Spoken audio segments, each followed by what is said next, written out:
Futebol aqui para falar da primeira rodada da Champions. É claro que não é uma rodada completa, acabou de começar a maior competição de clubes do mundo e vamos passar pelo que aconteceu nesse dia aqui de terça-feira de Champions League, a começar pelo Real Madrid, vitória do Real Madrid 2-0 para o Olympique de Marseille, o time que nem o PSG agora igualou, mas o Marseille foi o primeiro clube a vencer, o primeiro clube francês a vencer a Champions League e o primeiro clube a vencer a Champions no atual formato, na nova Champions League, depois de reformulada. Vamos para a partida, um Real Madrid que a gente tem muita coisa para falar, um time que ainda não se encontrou totalmente no estilo do Xabi Alonso. É claro que é o começo de um trabalho, mas tem muitas peças que a gente tem que se atentar e prestar atenção no que vai ser esse trabalho. De única certeza que a gente tem é o Mbappé na frente, ele que é responsável por mais de 85% dos gols do Real Madrid nos últimos 15 jogos, é muita coisa, é até prejudicial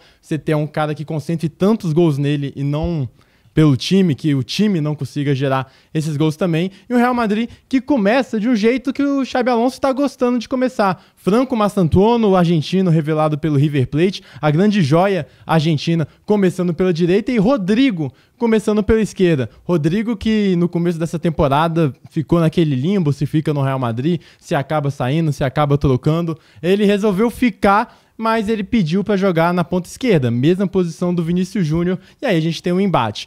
Principalmente porque Mbappé, Vinícius Júnior e Rodrigo são os três jogadores que se sentem melhor jogando pela esquerda. O Mbappé até consegue fazer o papel de 9, como faz no Real Madrid, mas muitas vezes caindo pelo lado esquerdo. O Vinícius Júnior quase que unicamente tem sua função vetada à ponta esquerda, por mais que tenha sido aí jogando em algumas partidas como atacante, como 9, fazendo até dupla de ataque. E o Rodrigo, que é mais versátil, pode jogar em todas as posições do meio para frente ali, de 10, de 7, de 11, até de 9 já jogou também, mas fez o pedido para jogar como ponta esquerda, cansou de ser o tapa-buraco do bom sentido do time do Real Madrid. Porém, quando você entra nesse ponto, o Rodrigo, na minha opinião, é pior que o Vinícius Júnior e é pior que o Mbappé. Os dois são os melhores pontos esquerdos do mundo, então você brigar por essa posição acaba congestionando demais um lado do Real Madrid. Entendo a vontade do jogador e é por isso que o Xabi Alonso começou a fazer um rodízio. Deixou o Vinícius Júnior no banco para essa partida para começar com o Rodrigo. E aí também entra na questão, eu não sei. O Vinícius Júnior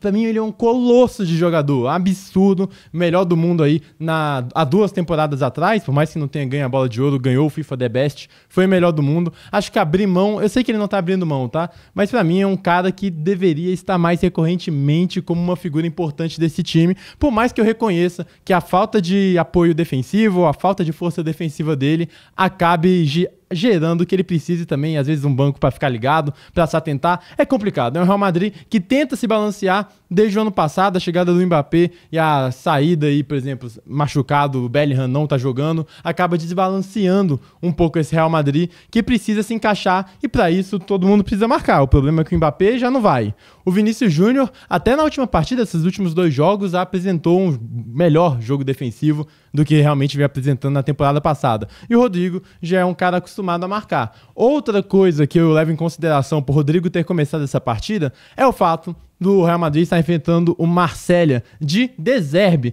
De Zerbi, para quem não sabe, é um treinador muito bom. Se eu fosse comparar, é que vão pegar no meu pé, mas não é que ele tem um estilo de jogo dinizista, mas o estilo de jogo dele tem algumas semelhanças com o dinizismo. A questão de sair jogando desde lá de trás, de querer ter muita posse de bola, de juntar jogadores para trocar passes, tudo isso tem muito de De Zerbi, e ele foi responsável por uma grande campanha do Shakhtar lá atrás. Depois ele foi para aquele Brighton que acabou em 6º na Premier League, encantou aquele Brighton muito bom, e agora está no Olympique de Marseille e faz um bom trabalho, levou o Marseille para a Champions League e no jogo de hoje conseguiu expor vários momentos de excelente futebol, aquele troca de passes rápido, um time que é um time meio esquadrão suicida, com lendas das ruas do futebol, um time que conta com jogadores, por exemplo, o Aubameyang, que nas últimas 5 partidas, excluindo a de agora, tinha marcado gols no Real Madrid, jogando pelo Barça e pelo Borussia Dortmund também. O time do Marseille tem também nomes como Greenwood, ex-Manchester United, como Timothy Weah, filho do Weah, o Højbjerg, o filhote de Guardiola, Højbjerg, com o Kondogbia, que acabou não virando o que se esperava, o Emerson Palmieri, único campeão de todas as Copas Europeias, da Conference, da Europa League e da Champions League. Também tem o Pavard, campeão do mundo, e o Rulli, que fez uma baita atuação, mas vamos entrar mais nesse jogo. Um time do Real Madrid que não faz tanta questão de ter a bola assim, porém diferente do time do Ancelotti, que não é que abria mão, mas se sentia muito confortável em jogo de transição. Xabi Alonso gosta de ocupar mais o campo de ataque, porém jogando contra um time do De Zerbi de muita posse, não foi o que aconteceu. O Marcelo ficou inclusive com mais posse de bola. Isso não excluiu o Real Madrid de fazer um excelente primeiro tempo. Foram muitas finalizações, foi a primeira vez desde 2003 que um goleiro dos principais jogos da Europa faz 10 defesas em apenas um tempo. Foi o caso do Rulli. O time do Real Madrid pressionou muito, teve muitas chances de gol, poderia ter saído com 1, 2...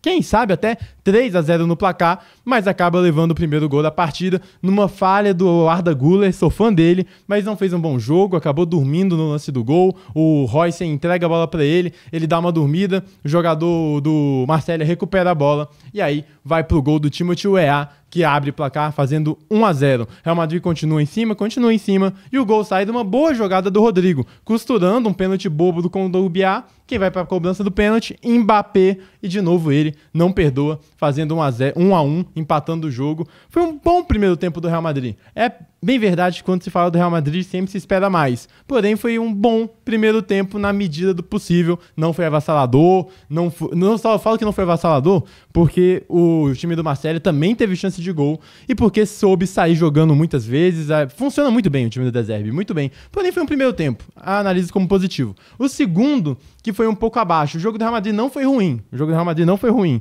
mas levando em consideração que se espera desse time, ainda não está azeitado. O Xabi Alonso ainda não encontrou seu jeito. Teve a baixa do Arnold ainda no primeiro tempo, saindo machucado. Entrou o Carvajal, que na metade do segundo tempo foi expulso num lance besta. Ele que tem tanta experiência, acabou se irritando com o goleiro Rulli, que fez uma grande partida. Acabou sendo expulso, mas a força ofensiva de qualidade do Real Madrid é impressionante. O Mbappé é o jogador que mais me dá medo no mundo. Quando ele pega a bola, é um negócio abissal, é capaz de fazer qualquer coisa. Você sente que ele pode fazer qualquer coisa.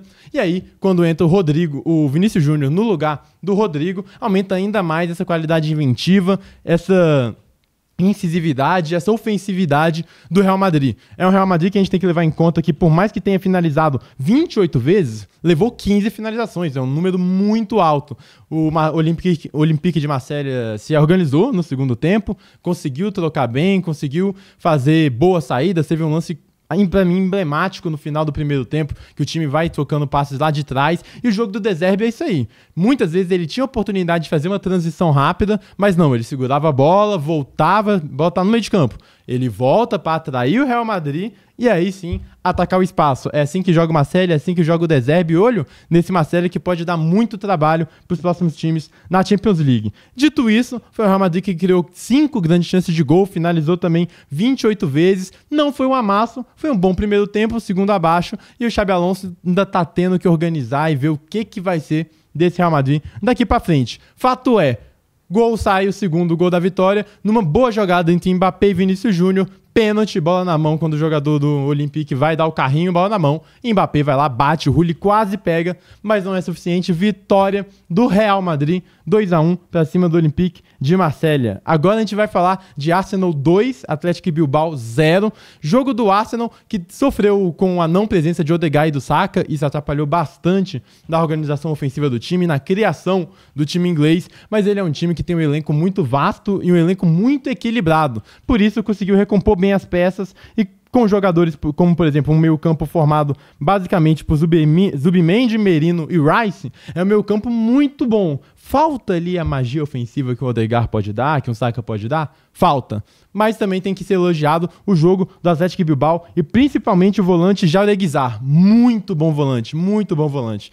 Lembrando que o Atlético Bilbao é um time que só pode jogar com jogadores bascos, está no estatuto do clube. Inclusive é impressionante como consegue se manter nas cabeças do futebol europeu, do futebol espanhol, com uma política que restringe tanto, mas que dá muita identidade ao clube. Jogar no estádio do Atlético é muito difícil, é uma torcida apaixonada, lota bastante, é um dos estádios mais modernos da Europa, e foi um bom jogo do Atlético, bom jogo, porém sofre com a ausência do Nico Williams, o irmão do Iñaki Williams, machucou, começou muito bem a temporada, mas já tem uma lesão na conta e acabou atrapalhando muito a ofensividade desse time. Gostei do Gyökeres, assim, não foi uma partida absurda do matador na máscara, não foi uma partida absurda dele, mas é o que se propõe a fazer, que é ser um tanque, atacar espaço, correr, conseguir superar na força física, caindo muito pelo lado esquerdo. Conseguiu em alguns momentos. O gol sai no segundo tempo, um Arsenal que conseguia as melhores chances em transições ofensivas desde o primeiro tempo, com a bola no pé, em organização ofensiva, o time não conseguia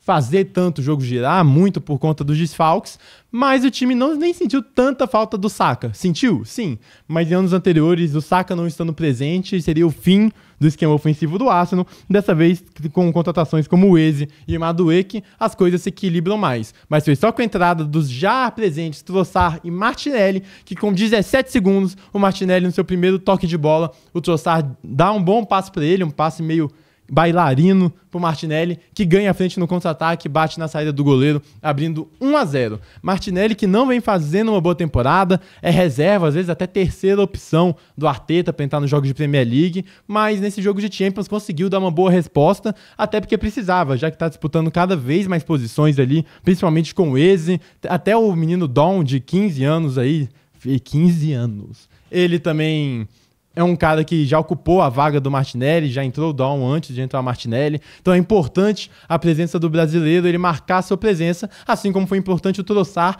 como ele é o cara do clutch, tá sempre presente para resolver jogos difíceis. Vitória do Arsenal, o segundo gol já sai na reta final exatamente do Trossard. Uma assistência e um gol aos 87 minutos. 2-0 Arsenal para cima do Atlético Bilbao. Aí a gente tem que falar da vitória do bom Union Saint-Gilloise, o time belga, muito bom, muito bom. É um projeto, é um time que tá ali debaixo do guarda-chuva do grupo do Brighton, um grupo de futebol que tem como Brighton o principal time, Brighton de De Zerbi, que a gente já falou aqui, e um PSV que teve chances. No primeiro tempo botou uma bola na trave com o Van Bommel, mas o Union Saint-Gilloise aproveitou melhor as oportunidades. Olho nesse time do Pote 4, que não vai ser tão baba quanto se esperava. Chegou a abrir 3-0, mas o Van Bommel aos 90 minutos diminuiu, fazendo 3-1. 3-1, Union Saint-Gilloise para cima do PSV. Destaques também para a vitória do time do Karabag do Azerbaijão. Time de quem? Do Juninho. Juninho quem? Juninho Flamengo, daquele apelido que a gente não pode falar aqui, porque aqui é um ambiente família. O Juninho, esse time do Karabag aí, time do Azerbaijão, venceu de virada o Benfica, abriu 2-0, o Benfica do Bruno Lage, ex-técnico do Botafogo. É um Benfica que não me passa confiança nenhuma. Perdeu algumas peças importantes, por mais que tenha contratado, por exemplo, o Richard Rios, mas já tem conversa. Ele vem jogando bem no Benfica, vem jogando bem, mas os portugueses esperavam que ele fosse um jogador mais ofensivo do que ele é, e nunca foi no Palmeiras, aí também é aquela quebra de expectativa que eles mesmos criaram. E chegou a abrir 2-0 com o bom Pavlidis e o bom Barrenechea. São bons jogadores, o Benfica até tem boas peças, mas é um time que não me passa segurança nenhuma. Karabag conseguiu virar com gols no primeiro tempo de Andrade, Duran e Kachuk já no final do jogo. Uma vitória fora de casa para cima do Benfica, que vai complicar muito o time português para conseguir essa classificação ainda na fase de liga. Outros dois jogos que aconteceram hoje foi a vitória do Tottenham para cima do Villarreal, o bom Tottenham de Thomas Frank, ex-treinador aí de Brentford e um ótimo técnico, acho que ele tem muito potencial, já começou dando muito bem desse time do Tottenham, é um técnico bem versátil, já jogou com linha de 3, com linha de 5, jogou agora dessa vez num 4-3-3, com Xavi Simons fazendo suas primeiras partidas aí pelo time do Tottenham Hotspur. O Richarlison de camisa 9 e o Kudus, o que joga o Kudus, que contratação, ele é muito bom jogador, já era na Holanda, também no West Ham e agora no Tottenham vai fazendo boas atuações, mas ganhou com um gol numa falha feia do goleiro brasileiro Luiz Júnior, formado em Diadema, depois Mirassol, foi lá pro Famalicão e agora presente aí no time do Villarreal. O gol foi frango, é verdade essa, foi um frango, não tem o que fazer, mas é um Tottenham que já deu suas credenciais europeias quando pegou o PSG e abriu 2-0, ficou por isso aqui de ser campeão da Supercopa aí, da Copa da UEFA, Supercopa da UEFA, que aí são os vencedores da Europa League com da Champions League, ficou por aqui de ser campeão e já mostrando um trabalho mais competitivo de Thomas Frank em relação ao seu anterior técnico, o Postecoglou, que agora tá aí no Nottingham Forest e vai gerir vários jogadores ex-Botafogo. Fica a informação. Para finalizar, um 4x4 entre Juventus e do Borussia Dortmund, de dois times de treinadores que não me passam confiança. São dois times que não me passam confiança defensiva nenhuma e são dois times que gostam muito de um lá e cá. Pelo menos a Juventus vem sendo assim. O Dortmund já tem essa postura, é um time clássico de Bundesliga, muita transição, lá e cá, aquele jogo de ataques rápidos, o Borussia Dortmund está acostumado com isso, mas é um time que também leva muitos gols e tem uma solidez defensiva bem preocupante. Os gols saíram, na sua maioria, no segundo tempo, foram todos no segundo tempo, na verdade. Todos os gols no segundo tempo, e aqui eu quero dar alguns detalhes. Primeiro, como essa Juve nos últimos 2 jogos, levou 7 gols, 4 aqui, 3 na vitória por 4x3 no clássico contra a Inter de Milão. Queria destacar o Kefren Turan, volante da Juventus, e o Yildiz, o Kenan Yildiz é o cara dessa Juve. Que jogador, ele que fez um gol que já é essa marca característica, saindo da esquerda para a direita, batendo aquele finesse shot em inglês, ou então a banana, ou então a colher, dependendo da sua região do país, batendo aquela bola colocada, chapada. Como é bom o Yildiz, como ele tem aquele talento, aquele El Mago, eu chamo de jogadores El Mago, que tem um molho, tem um toque diferente nela. Ele é o grande coordenador ofensivo do meio campo dessa Juventus, que também não me passa tanta confiança, assim como o Dortmund. É um time de lá e cá, mas que leva muitos gols, e aí pra gente fazer um detalhe de como foi a partida, o Dortmund abre o placar com a ADM, depois a Juve empata, aí o Dortmund faz 2x2, e a Juve faz... aí o Dortmund faz 2x1, a Juve faz 2x2, esses últimos 3 gols. Todos em um espaço de 5 minutos, e aí o Dortmund começa a crescer na partida, com gols de Ian Couto, com gols de pênalti do Benzebaini, abre 4x2, faltando 4 minutos para acabar o jogo, e aí, faltando 3 minutos, a Juventus consegue com Vlahovic, que ficou no vou, não tá dando tão certo no time da Juventus, o sérvio que tem muito potencial, quase saiu do time, mas fez uma grande partida, fazendo gol e dando assistência no último lance pro gol do Kelly, jogador defensivo que saiu pro ataque de qualquer jeito no último lance, conseguiu empate 4x4. São dois times que não me passam confiança nenhuma, mas que deram entretenimento nessa rodada de Champions League. Foi esse o resumão de Europa, de rodada de Champions. Comenta aí o que você achou, comenta qual jogo foi melhor. Você prefere Vinícius Júnior ou Rodrigo? É isso que eu quero saber, comente aqui embaixo. É isso.